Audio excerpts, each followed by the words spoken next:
ہریرہ رضی اللہ عنہ سے روایت ہے میں نے عرض کیا یا رسول اللہ میں جوان آدمی ہوں وانی اخاف علی نفس العنت، العنت زنا کو کہتے ہیں، قرآن میں آتا ہے نا ذالک لمن خشی العنت منکم، مجھے اپنے بارے میں زنا کا خوف ہے، ولا اجد ما اتزوج به النساء، میں کوئی ایسی چیز نہیں پاتا جس کے ذریعے میں عورتوں سے نکاح کروں، میرے پاس پیسے نہیں ہیں اور پیسوں کے بغیر مہر کے بغیر کوئی خاتون نکاح پہ ایگری نہیں ہوتی، کیونکہ نان نفقہ مرد کے کندھوں پہ آتا ہے۔ اگر یورپ والا سسٹم ہوتا نا، اس سے بھی پتہ چلتا ہے اسلام میں نان نفقہ کس پر ہے، مردوں پر ہے۔ تبھی تو صحابہ، عورت کبھی یہ نہیں کہتی تھی نبی کے پاس آ کے کہ میں نکاح کی استطاعت نہیں پاتی، یہ ایک لطیفہ ہے اسلام میں کہ عورت یہ کہے مجھ میں نکاح کی استطاعت نہیں، یہ ایک بہت بڑا لطیفہ ہے۔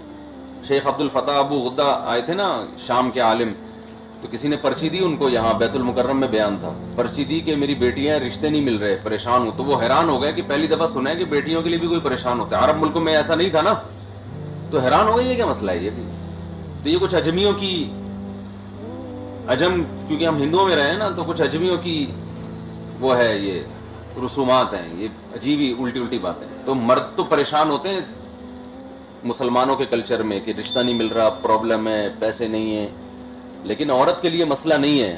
اگر عورت کے لیے مسئلہ ہو گیا تو اس کا مطلب معاشرے میں کوئی بہت ہی الٹا کام ہو رہا ہے۔ ما تزوج به النساء یا رسول اللہ، میرے پاس پیسے نہیں ہیں، میں شادی کیسے کروں؟ کأنه یستأذنه فی الاختصاء، گویا کہ حضرت ابو ہریرہ یہ نبی سے اجازت مانگ رہے تھے کہ میں اپنے آپ کو خصی کر لوں، لیکن صراحتاً پوچھتے ہوئے حیا آ رہی تھی۔ مطلب ان کا یہ تھا کہ مجھے آپ اجازت دیں کہ میں اپنی یہ جو مردانہ قوت ہے اس کو کسی طرح سے ہمیشہ کے لیے ختم کر دوں، تاکہ زنا کا خوف ہی ختم ہو جائے۔ فسکت عنی، حضرت ابو ہریرہ فرماتے ہیں نبی خاموش ہو گئے، پھر میں نے دوبارہ سوال دہرایا، پھر نبی خاموش، پھر میں نے تیسری دفعہ جب سوال دہرایا تو میں نے یہی بات دہرائی کہ مجھے زنا کا خوف ہے، تو آپ صلی اللہ علیہ وسلم نے فرمایا یا ابا ہریرہ جف القلم بما انت لاقٍ، تم نے جس گناہ سے یا جس چیز سے ملاقات کرنی ہے اس پہ قلم خشک ہو چکا ہے۔ یہ بلاغت ہے نا، کنایہ ہے۔ پہلے زمانے میں میرے بھائی قلم سے لکھا کرتے تھے، قلم کی سیاہی جب تک گیلی ہوتی تھی اس میں رد و بدل ہو سکتا تھا، جب خشک ہو گئی تو اب چینجنگ نہیں ہو سکتی، مطلب یہ تقدیر کا قلم چل چکا ہے، جس کے مقدر میں زنا ہے وہ ہو کے رہے گا۔ اور فرمایا فاختصی علی ذلک او ذر، اب تم اس پر چاہے خسی ہو جاؤ یا اپنے حال پہ چھوڑ دو۔ اس سے پتہ چلتا ہے کہ تقدیر سے استدلال کہاں جائز ہے اور کہاں ناجائز ہے، سمجھ رہے ہیں؟ اس سے اس حدیث، یہ بہترین حدیث ہے کہ تقدیر کا استعمال کس موقع پہ ہوگا۔ بھائی زنا سے بچنے کی بہرحال کوشش کر رہے تھے نا حضرت ابو ہریرہ رضی اللہ تعالیٰ عنہ، الحمدللہ ساری زندگی بچے بھی وہ، لیکن زنا سے بچنے کے لیے ناجائز طریقہ استعمال کرنا اس کی اجازت نہیں ہے۔ ناجائز طریقہ کیا؟ اپنے آپ کو خصی کر دینا، کہ یہ تو تغییر خلق اللہ ہے، اللہ کی تخلیق کو مٹا ڈالنا ہے۔ تو ایسے موقع پہ پھر بھی اگر زنا کے وسوسے آئیں اور انسان کا دل چاہے کہ میں خصی ہو جاؤں، تو ایسے موقع پہ تقدیر کا حوالہ پیش کیا جا سکتا ہے۔ بھائی اگر مقدر میں زنا ہوگا تو وہ ہوگے رہے گا، چاہے خصی ہو یا نہ ہو، تو یہ چھوڑ دو، بس اپنی طرف سے بچنے کی کوشش کرو اور باقی نتیجہ کس پہ چھوڑ دو؟ اللہ پہ، سمجھ رہے ہو؟ تو ہر وہ کام میں تقدیر کا استعمال کیا جائے گا جس میں ہم شریعت کے پابندوں اور نتائج سے ہم ڈر رہے ہوں، تو نتیجہ کس کے حوالے کیا جائے گا؟ یہاں سوچا جائے گا بھائی مقدر میں بچنا ہوگا تو ہو جائیں گے، نہیں ہوگا تو چھوڑ دو اللہ پہ۔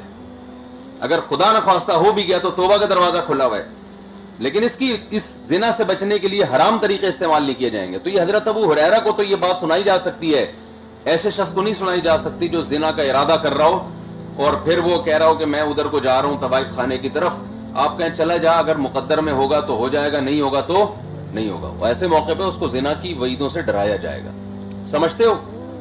اسی سے علماء نے استدلال کیا ہے کہ ایک آدمی گناہ سے توبہ کر لے اور اچھی طرح توبہ کر لے، اب شریعت اس کو تسلی دیتی ہے کہ اللہ نے معاف کر دیا، اب اعمال کی طرف آؤ، نیکیوں کی طرف آؤ، لیکن پھر بھی شیطان وسوسے ڈال رہا اس کے دماغ میں، ابے نہیں تو نے تو کر لیا، اب تو کسی کام کا نہیں ہے، چھوڑ دے اب تو ایسے موقع پہ بھی علماء کہتے ہیں چونکہ اب اس کا بار بار اس گناہ کے بارے میں سوچنا غلط ہے کہ کیوں ہوا تھا، اب یہ مایوسی پھیل رہی ہے، تو ایسے موقع پہ بھی تقدیر کا عقیدہ سوچنا جائز ہے کہ یار ایک چیز مقدر میں تھی، بولو ہو گئی،